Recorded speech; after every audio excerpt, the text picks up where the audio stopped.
Hello, class. Welcome to How to Give a Terrible Presentation by, what does that say there? I can't really read that. Oh, that's me, Matthew Harder, West Liberty University. All right, you see all of those typos there. Obviously, that's a concern, but let's just forge ahead here, shall we? So, wow, that was a really fantastic transition there, very sparkly. How to give a terrible presentation. Giving a presentation is a difficult thing to do. You have to stand in front of people and express an idea and not look nervous. Confidence is important, but it's not the only thing you need. You also need to be prepared in the subject matter and also with visual aid, is what it should say, if you think visual aid is important, not important. So there are many things wrong with this slide, of course. The image there is poorly placed. Why is it up in the corner? I don't know.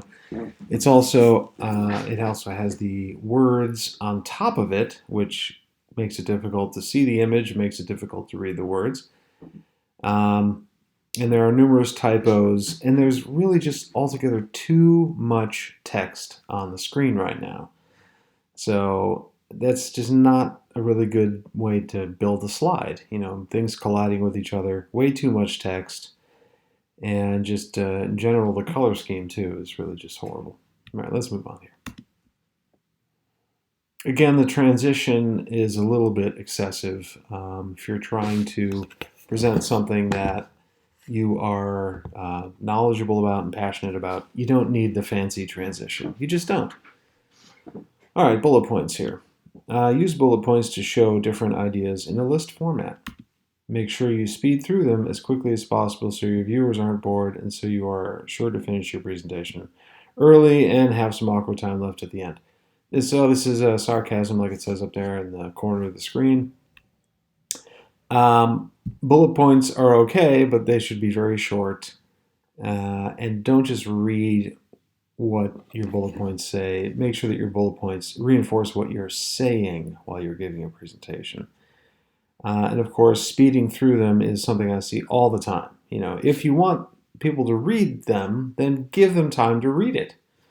And sometimes it's okay to have text on the screen and fill up the slide with text if that's important.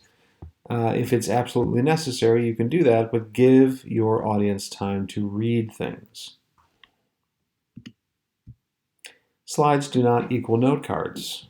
So you should be elaborating on a word or a phrase. Don't just read like I'm doing right now. Right. So you're supposed to be demonstrating your knowledge of the subject by telling a story or discussing recent developments. And we don't need to just simply read and listen to it being read on the screen. Okay? Using as few words as possible is always important as well.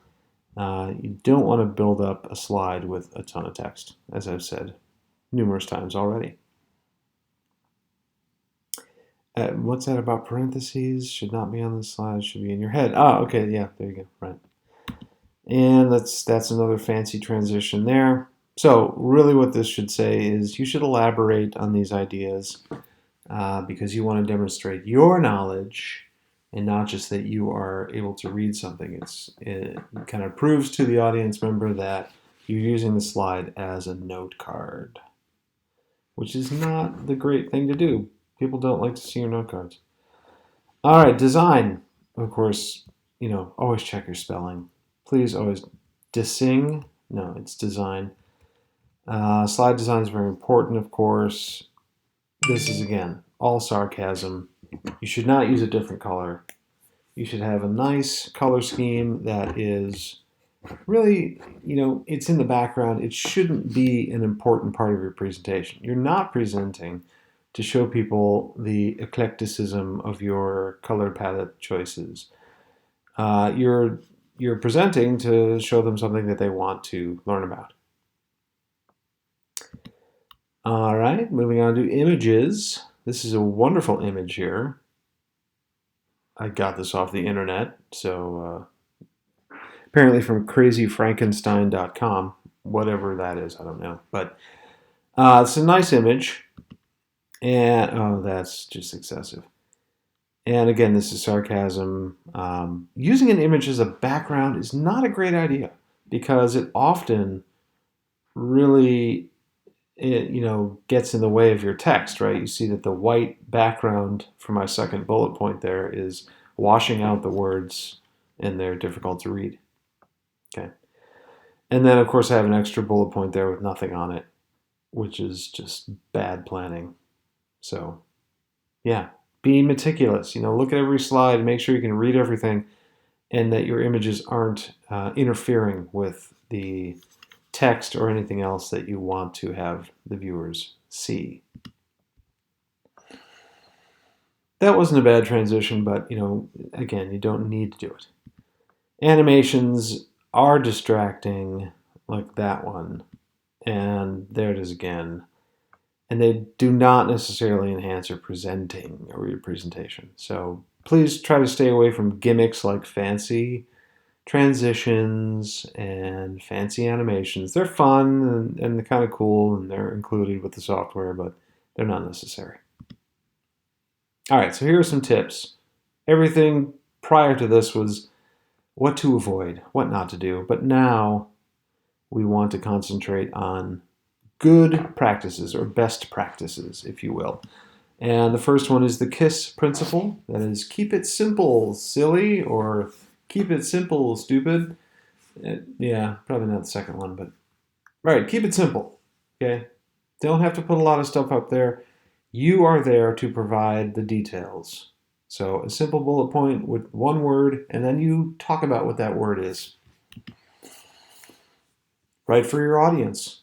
Know who your audience is, know what they're going to understand, know what they're not going to understand, and don't dwell on points that you know are over their heads. You have to really think about what their background is, what their knowledge is, and you are there to improve their knowledge, of course, but not if you're just jumping way ahead into very technical jargon.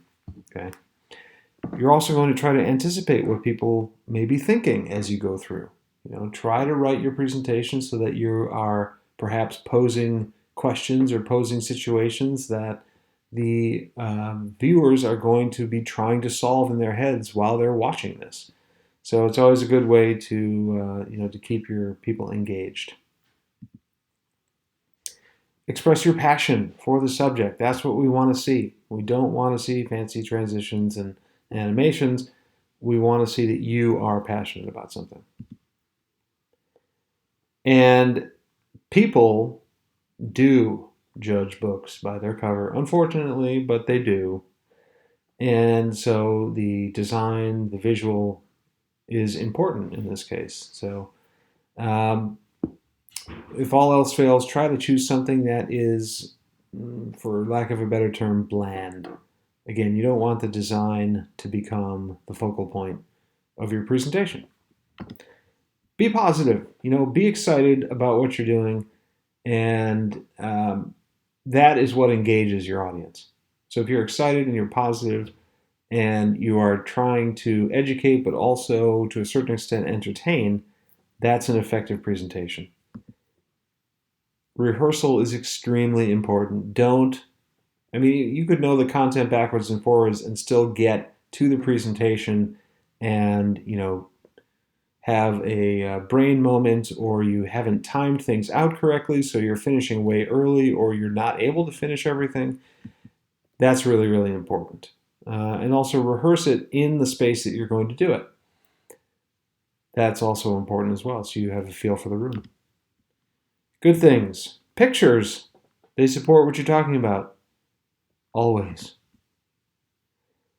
Start with a flourish. It's always good to kind of bring things in with an attention-grabbing whatever, whether it's a video or even an image, something that, will tell your audience like, whoa, that's really cool, or that's shocking, or, use your best judgment there, but you do want to start with something that is really engaging. Elegant, of course, this comes from the idea of rehearsal. So you've rehearsed it, you've worked through all the problems and the issues, you know exactly what you're going to talk about with every bullet point that comes up or every slide, and it shows. So that is an elegant presentation. No hiccups, no things you haven't accounted for, and you can only get that way with um, really good rehearsal. Back up your notes with note cards or a piece of paper, or you can do it simply reading from the slides, but it's always a good idea to have a backup. Say, for example, suddenly the power goes out or something and we can't project it and we can't see the visual aid anymore. You are ready with your notes so that you can still talk about these things. Or if there's some other computer issue, there's always going to be some issue with technology. And that's the same thing that I just said there. Bad things. PowerPoint. That's a joke, I think. Yeah, I'm just kind of kidding there. Talking while the music is playing is also bad. So let the music play, have an example, and just let us listen to it. Don't talk over it. Please don't do that. Don't surf the web while others are presenting. That's a bad thing. And of course, like I said, technical difficulties. Sometimes it can't be avoided, but you have to do everything you possibly can to avoid that. You can prepare. So don't use this as an excuse to get into your presentation. This is unanticipated. No, you need to think of all those ahead of time and do your best to counteract them. And the one thing that you can definitely make sure is typos. I don't want to see any typos. There's no excuse for that. Go back and read all the text in your slides 10 times or more. Get all those typos fixed. Technical considerations, Apple Keynote. Again, I'm joking about PowerPoint. It's a little joke there.